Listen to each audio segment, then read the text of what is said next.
Hello, my dear friends. I decided to record this video today for you, and the video is devoted to a very special topic, contemporary marketing. What is marketing about? The fundamentals of marketing being coined in the 50s when the middle class of the United States formed the backbone of the economy, and the mass-marketed products shaped the future of the business. 70 years later, fundamentals stay the same. They're unbeatable for peace, but the truth is that our society undergoes tremendous changes in terms of physical environment, economic changes, demographic profile, behavior models, and even political issues. All these influence greatly influence our lives, but also our work as marketers. So in this video, I will try to speak about the trends shaping our lives as marketers under the following circumstances: the changes in our environment, the resource scarcity, the environmental concerns, the changes in demographic structures like aging population, households versus family, the behavioral changes like media usage and social networking, and the economic and political changes like power shifting to the east and changes in retail trade and e-commerce. The first topic, the resource scarcity. If I ask you which is the more scarce resource, I think that after some thought you will quickly answer that it is water. Unfortunately, about 1/3 of the population of Earth has no good way to reach fresh water.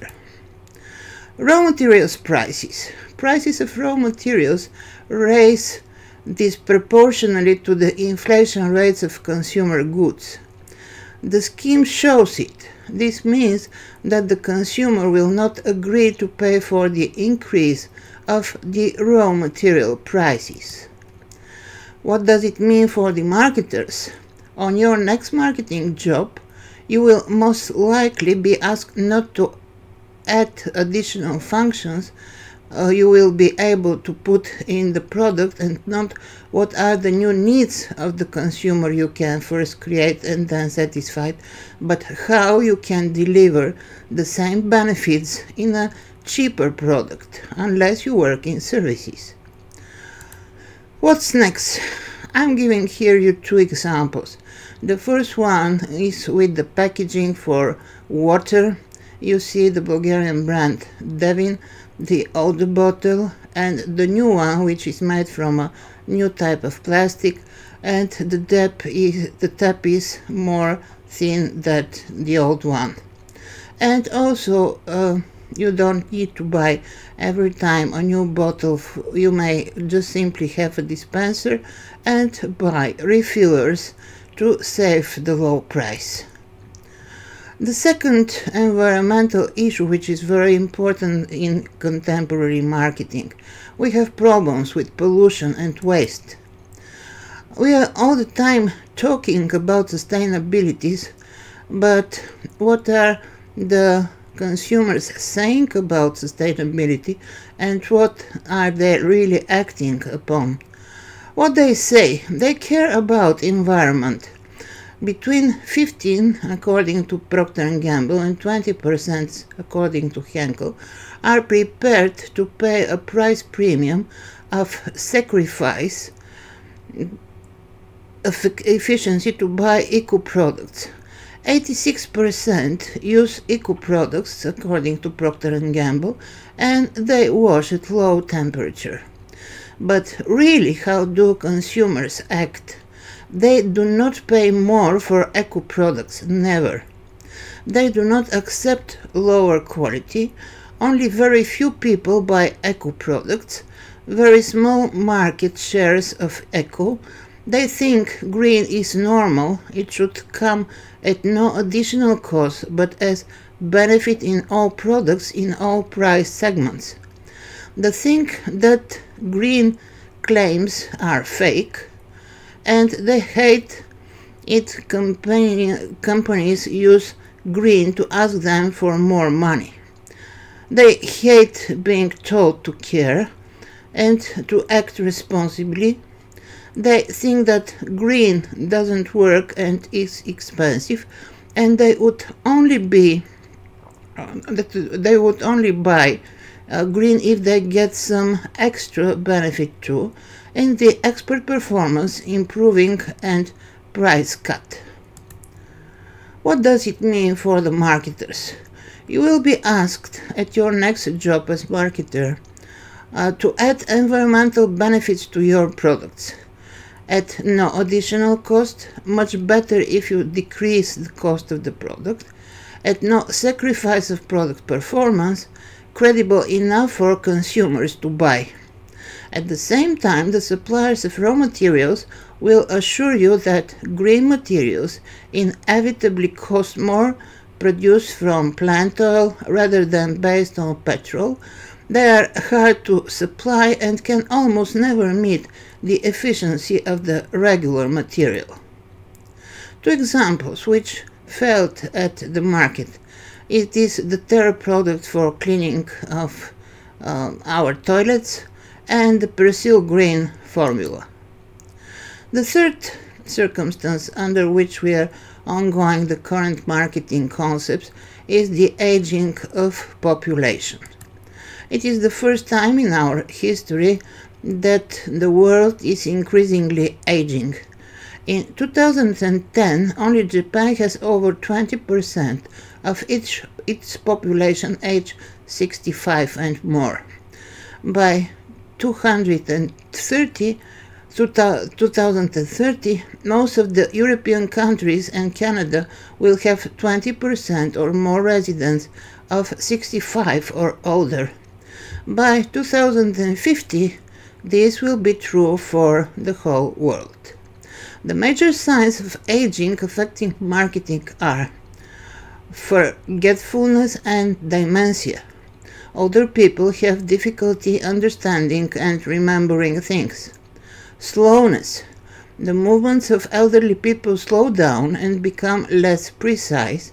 They have difficulty moving and handling smaller objects. And visual and hearing impairment. Most elderly people have problems seeing, especially small print and hearing.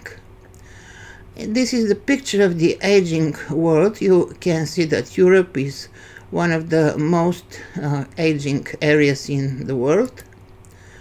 And this is the picture for Bulgaria. You could see the change from 1990 and 2015 and how it looks nowadays.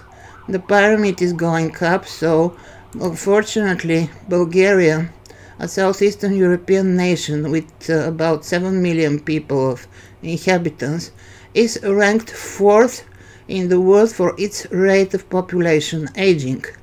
Bulgaria has one of the highest proportion of older adults in the world, with approximately 20% aged 65 and older. Three main demographic factors have led to rapid population aging. These include immigration, high death rates, and low birth rates. This perfect storm of demographic factors has created numerous political, social, and economic challenges for Bulgaria. For example, informal support of older adults is declining as younger generation move abroad or to urban areas for greater employment opportunities. This has increased the need for formal long-term services and supports, which can be at odds with traditional values.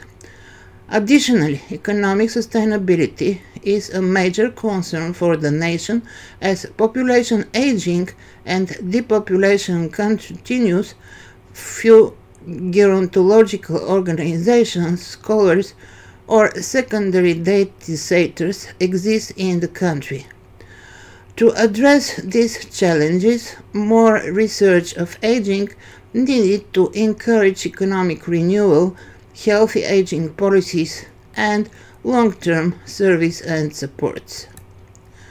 What does that mean for marketers? Unlike previous trends, this is still to a large extent unmet. Target groups will change. The standard target group of active people aged 18 to 49 is becoming increasingly outdated. But as you could see from the TV ratings examples, we continue to measure the audience by the groups like 15 to 64 or 15 to 64 again, the rating. So, unlike previous trends, this is still to a large extent unmapped. Products have to change. They have to be easy to understand, easy to use, safe and sound, user-friendly at all contact points. That means TV, choice of products in the supermarket, transferring home, usage, waste disposal or refill. Advertising will have to change. More simple messages have to be addressed to the older people and easy to grasp concepts, less fine print and images. Two examples. The first one is with the cell phones. If you're an older person, it's not always that easy to operate with the new devices. And the fourth challenge. The fourth challenge is the fact that more and more people are becoming divorced. Close to 50% of the marriages in the economically developed countries are likely to end with a divorce. This is the statistics which are showing that Bulgaria is not at the top positions, but that is the fact that we are not getting married anymore, so people are living without official marriage, so they do not need to get divorced, but nevertheless the problem exists. What does that mean for marketers? The traditional view of the target audience will change in the nearest future as more people start being single for longer periods of their lives. The paradigm such as women choose the washing power and do the laundry, men choose the car in the family, moms choose the products for the kids, will become outdated. As a result, commercials for washing powder targeting women will start to appear, as well as commercials for household appliances targeted to men. And here is an example. The fifth challenge. A day without internet is like a year without the rain. Is that correct? For most of the young people it is. Here is the chart of the internet usage development. You can see that about whole the population of the world have their access to internet. About 5.3 million have phones. About 5 billion people have their approach to internet, and close to 5 billion people are using social media. The second chart here shows how rapidly the usage of internet was growing through the time and how far it is now. How changed the times at TV versus the ad budget spent. And that is not the picture only in the developed world, as you could see from this chart. The same picture is more or less valid for China. What does that mean for the marketers? Although TV and internet have almost equal viewership, the 30-second spot for internet is not yet developed. Successful formats for internet advertising need to be developed. So if you want to be extremely rich, this is one way to do it. And please bear in mind, now it is clear to everyone, banners do not work. The trend on TV, the crucial point was in 2019, when the usage of internet was growing faster than the usage of TV. And the next chart shows the drop down of the paid TV households in the United States in years, and you could see that the trend is going down. Social media, the next challenge.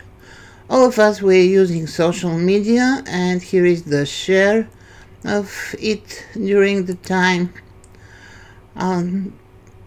Social media is worldwide, and here you can see the biggest social media platforms globally, of course beginning with Facebook. What does it mean for the marketers? While for traditional internet we have a few standard forms of advertising developed, although highly inefficient, for social media there is nothing more but few good examples of innovative usage of the social media. You tell me what that means. So for I see a gap and don't see any answer to it till now. Power is shifting east. What does that mean? Here are some political and economic circumstances which are showing very correctly that China is already still at the first place of world's economies, but the picture under China and US is also changing very rapidly, and you can see it from the picture. The balance of global economic power, which is shifting eastwards, is shown in this chart, and you can see the prevailing part of Asia-Pacific countries in the global economic power compared to US and Canada. All of the other countries are going more or less down, like Europe drastically, Middle East, and Latin America. The real GDP growth, it is not surprising that India, China, and Indonesia are again the leading countries in GDP growth for this year and for the next year. And what does that mean for the marketers? You need to create and produce new products for the Eastern markets to be successful at the East. No more copy-paste of global brands products claims everywhere, relying on Western culture being attractive to Eastern population. More Eastern products will enter the Western households. Two examples. The first one is with means of pharmaceutical industry for whitening. It's very popular at the East, and even Vaseline, classical pharmaceutical products for hundreds of years, it becomes more and more popular because they transform man's face from being more dark-skinned to white-skinned person. And the movement of Red Bull from the Far East to the whole world, bringing to the owner of the brand more than $2 billion of profits. And the phenomenon of K-pop culture and how it make a boys group like BTS to bring more than $4 billion to Korean economy. The eighth challenge, the phenomenon of changes in retailing. These are the top retailers worldwide for the last year. Here you can see the first place belongs to Walmart, second is Amazon, Costco, the Home Depot, the Kruger, and so on. What is next? The next very surprising thing, as that e-commerce is mostly developing in the eastern countries like China, and Western Europe is far behind it. And at the right chart you can see the top retail e-commerce companies by services in the world for these years. What does that mean to marketers? You need great endeavor, but the first thing you will need to do is put your product on the shelf. So first, target audience will be the buyers of the international retailers who generally have enough products on the shelf and wouldn't care for any new ones, which means limited space availability. Would want to make sure that they make more money off you per square meter than from your direct companies. The good news is that the rise of e-commerce changes the rules of the game. The question is how exactly it is done. And at the end of our presentation, there are very important trends shaping our life as marketers. We have to develop a deep knowledge of them and to decide what to do to manage these challenges in the world to make great profits and to make our customers satisfied. Have a nice day.